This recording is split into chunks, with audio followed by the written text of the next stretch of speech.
Olá, boa noite. Estamos começando mais um programa Vitrine aqui na TV Câmara. E hoje eu estou no Museu da Imagem e do Som de Balneário Camboriú, que recentemente foi inaugurado. E quem conversa comigo é o idealizador desse projeto, desse museu, o senhor Fernando de la Torre. Senhor Fernando, primeiramente, boa noite e obrigada por aceitar o convite de participar do programa Vitrine. E eu já vou emendar logo numa pergunta, porque eu queria saber de onde veio essa paixão pela imagem e pelo som, senhor Fernando.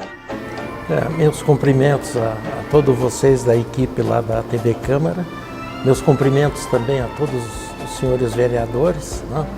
E respondendo à tua pergunta, a ideia surgiu de abrir esse museu em algumas viagens que eu fiz de férias pelo exterior, visitando os museus, e como eu já tinha uma quantidade razoável de peças aí, de acervo, né? Então há uns 20 anos atrás me surgiu a ideia de montar um museu aqui no Balneário de Camboriú. Então, na verdade, o senhor sempre foi um apaixonado? Eu sempre fui um apaixonado, aí, principalmente por equipamentos antigos de cinema, porque o meu pai construiu os 3 maiores cinemas aqui da cidade, que foi o Cinerama de la Torre, na Avenida Brasil, com capacidade para 1.200 lugares, né? 1.200 pessoas. Depois, posteriormente, ele construiu o Alto Cine, com capacidade para 350 automóveis, que a pessoa assistia o filme de dentro do seu próprio automóvel. Sim. E, por último, ele construiu o Cine Itália, com capacidade para 700 lugares. Então, eu sempre acompanhei meu pai nessas construções. E, com isso, comecei a pegar gosto pelos equipamentos de cinema. Tanto é que eu exerci todas as funções possíveis e imaginárias dentro do cinema, né? Desde porteiro, operador cinematográfico, gerente, né? Vendedor dos ingressos, né? Então, todas as atividades que são exercidas dentro de um cinema, eu exerci essas atividades. E com isso tudo fui pegando gosto aí pelos equipamentos antigos de cinema. São muitos anos, então, de envolvimento, de paixão, mas em quanto tempo o senhor conseguiu montar o museu? Bom, as primeiras peças que nós temos aqui são as peças do Cinerama. Então você veja só uma coisa, a gente depois que fechou o Cinerama, a gente continuou preservando essas peças, né? Então a parte do acervo aí tem mais de 50 anos. Né? E a partir dessa data do Cinerama, depois a gente tinha alguns equipamentos menores que a gente foi guardando. Então eu posso dizer que esse acervo aí tem mais de 50 anos. Né? E hoje o museu, na verdade, ele foi feito com 6 andares, um prédio construído exatamente para ele, né? Especificamente. Como é que foi a construção de cada andar? Cada um tem um tema?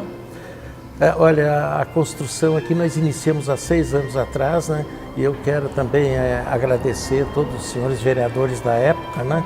Há 6 anos atrás, que eles aprovaram um projeto de lei encaminhado pelo Executivo, autorizando a construir esses andares todos, porque pelo plano diretor nós podíamos construir aqui só 3 andares. Sim. E hoje nós construímos o dobro desse número de andares. E ainda precisava de mais, né, seu Fernando? Precisava de mais. E mesmo esses andares todos, foi tudo construído dentro da legalidade, né? Tudo através de projeto de lei encaminhado pelo senhor prefeito para a Câmara de Vereadores e aprovado por todos os senhores vereadores. Foi aprovado por unanimidade esse projeto na Câmara Municipal. É mais um reconhecimento da importância do museu, né? Na época todos os vereadores reconheceram essa importância que ia ter o museu, né? E outra coisa também, eu acho que é um passo inicial aqui para o desenvolvimento de Balneário Camboriú, do turismo cultural. Porque nós estamos com essa falta de turismo cultural na cidade e agora nós podemos dizer que já temos um espaço que não perde nada para os museus lá de fora, né? Nesse aspecto do turismo cultural. E eu já percebi que o senhor é bem apegado à história toda do cinema, da imagem e do som. Como foi para o senhor distribuir essa história nos 6 andares? O senhor foi por temas? Como é que funcionou? Olha, nós fizemos assim, nós mesmos fizemos um projeto museológico, porque nós tivemos uma dificuldade aqui por causa do espaço do terreno.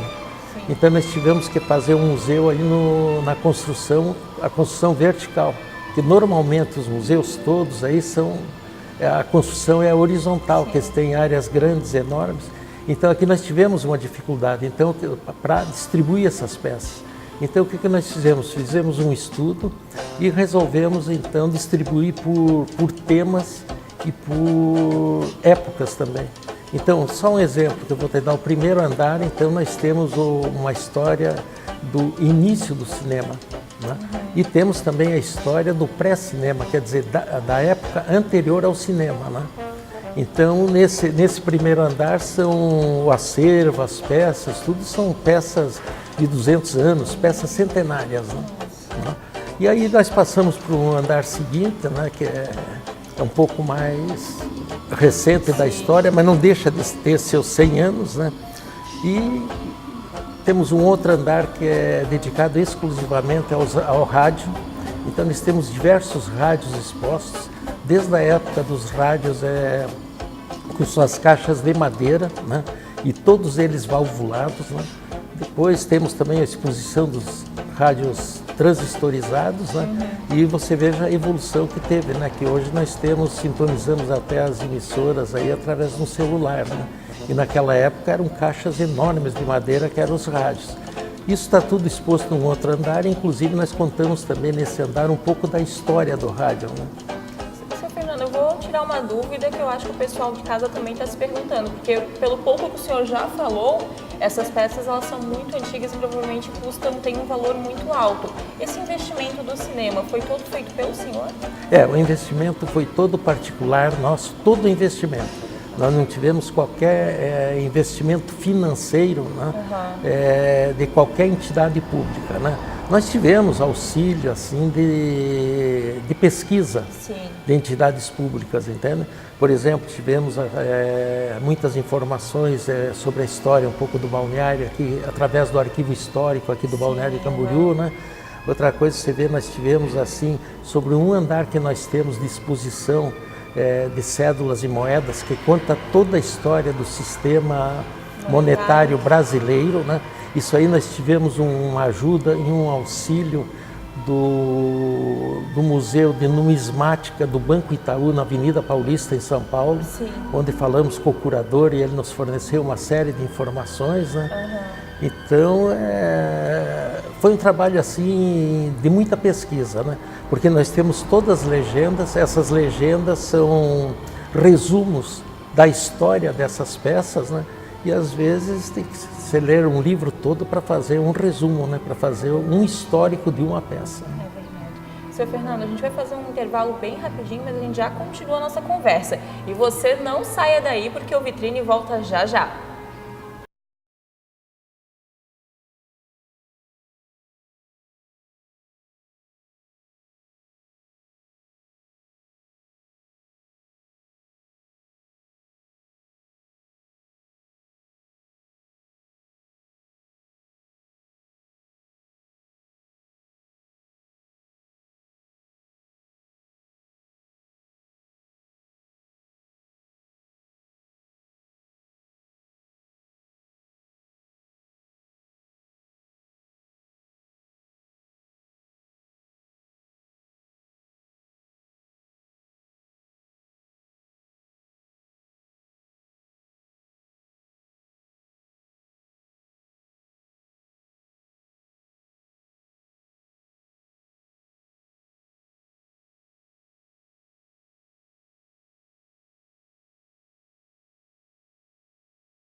Estamos de volta com o programa Vitrine. Eu continuo a minha conversa com o senhor Fernando de la Torre, idealizador do Museu da Imagem e do Som de Balneário Camboriú. No primeiro bloco, nós conversamos sobre a história da montagem desse museu, sobre a história do senhor Fernando com o cinema, com a imagem e com o som. Mas agora eu gostaria de saber realmente a história do cinema, senhor Fernando. Olha, a história do cinema, na verdade, ela iniciou nos anos de 1800, através dos equipamentos que são as lanternas mágicas. Essas lanternas mágicas era a projeção de imagens, mas imagens paradas, não era imagem em movimento. Isso foi nos anos de 1820, 1830. Né? E essas lanternas mágicas naquela época também não tinha sido inventada ainda a energia elétrica. Então a luz produzida para projetar as imagens era através de lamparinas a querosene. E todas essas peças, lanternas mágicas, elas têm um chaminé que era exatamente para expelir os gases e a fumaça originada pelas lamparinas a querosene. E que material que era usado? O material, a maioria delas são de origem, são da Alemanha, algumas da França, né? E o material utilizado todo ele é chapas de aço, porque essas lamparinas também davam um superaquecimento e para não derreter e não dar problema nos equipamentos. Né? Na verdade, esses equipamentos hoje, em nossos dias, são substituídos pelos projetores de slides, né? Que são todos de plástico, e as lâminas que tem as gravuras, as imagens que eram projetadas, devido ao calor, eram todas fabricadas de lâminas de vidro. E a valiosidade dessas peças é porque essas lâminas de vidro, na época, como não tinha uma produção em escala industrial, eram feitas todas manualmente a bico de pena. Né? Eram imagens paradas. Essa é a história do pré-cinema. Aí depois do pré-cinema, e com os irmãos Lumière, em 1895, né, eles construíram o primeiro projetor de cinema, que veio a ser a imagem em movimento. Né? O cinema era mudo, as imagens eram em preto e branco, e o primeiro filme que eles próprios fizeram foi A Saída dos Operários da Fábrica, que foi uma filmagem feita de frente à fábrica dos pais deles, né, que era em Lyon, na França. Né? E aí depois dessa parte, os projetores que foram desenvolvidos? Eles já fabricaram o projetor de cinema, o primeiro projetor de cinema. Eles já fabricaram? Já fabricaram, eles fabricaram os primeiros projetores de cinema. E aí foi se desenvolvendo, né? Os primeiros até o ano de 1929 eram só filmes mudos que projetavam. Então, ao lado da tela, normalmente nos cinemas, né, tinha um piano, algum instrumento de música, né, que tocava as músicas, porque o filme não tinha gravação, até os anos de 1929, quando foi feito o primeiro filme sonoro, que foi o título do filme O Cantor de Jazz. Né? E aqui nós temos uma sala de projeção, que nós passamos exclusivamente os filmes do Charlie Chaplin, todos eles em preto e branco, e todos mudos, porque esse filme que nós estamos projetando é dos anos de 2015, 2017, né? E aí, quando o filme ele passa a ter som, passa a ter fala, tem a ver, está perto do período que vem o rádio, ou seu Fernando, não? Está perto do período que vem o rádio, que o rádio veio um pouco antes, mas muito precário, né? Muito precário, porque na verdade o rádio, quer dizer, na verdade o rádio ele foi inventado por um brasileiro chamado Landel de Moura, padre Landel de Moura, ele era de Porto Alegre, ele que fez as primeiras experiências da transmissão da voz humana através de ondas. E ele fez em São Paulo, do Alto do Santana até a Avenida Paulista, uma distância de 8 quilômetros. Né? Foi a primeira experiência feita, ali é que surgiu, então ele foi o precursor do rádio, que é um instrumento que não utilizava, para transmitir a voz, não utilizava fio, né? E o telefone sem fio. Então ele foi um precursor. Mas aí, por questões financeiras, ele não conseguiu patentear Sim. a invenção dele, né? E aí ele foi fazer um estudo em Roma, lá no Vaticano, porque ele era padre, foi fazer um aperfeiçoamento em teologia, e chegando lá, ele quis apresentar esse invento para o Papa. Mas os assessores do Papa impediram que ele apresentasse ao Papa porque achavam que aquela invenção de transmitir a voz humana através de onda, através do ar, era uma invenção diabólica. E o Marconi ficou sabendo dessa história toda, que ele era italiano, né? Foi a Roma, conversou com o padre Landel de Moura e conseguiu os projetos dele. E aí o Marconi é que patenteou. E, seu Fernando, o senhor contou muita história aqui, eu tenho certeza que são muitos objetos, o pessoal de casa está acompanhando um pouco durante o programa, e para o pessoal que está vindo conhecer, como é que faz para entender a história? Tem monitores acompanhando? É assim que está funcionando? Porque você falou que eu contei uma parte da história, porque na verdade você vê, nós temos aqui mais de 2.000 peças expostas, e uma coisa eu vou te dizer, como eu adquiri todas essas peças, cada peça tem a sua história, tem uma história, então são mais de 2.000 histórias. Né? Os monitores têm que saber muita coisa. Eles têm que saber, e outra coisa, eu que fui o professor deles aqui, então orientei eles estão orientados, então quando é visita de grupos, ou mesmo de menos pessoas, né, eles sempre acompanham, né? Acompanham a visitação, dando as explicações de todas as peças, né?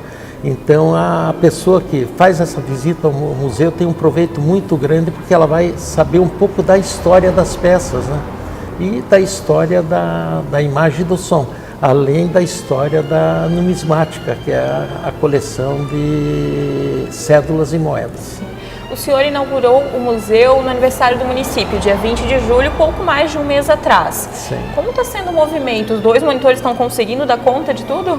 Olha, nós pegamos e aproveitamos para abrir o museu, escolhemos uma data toda especial, que era aniversário do Balneário de Camboriú. E com isso a gente quis presentear a cidade com o museu. Né?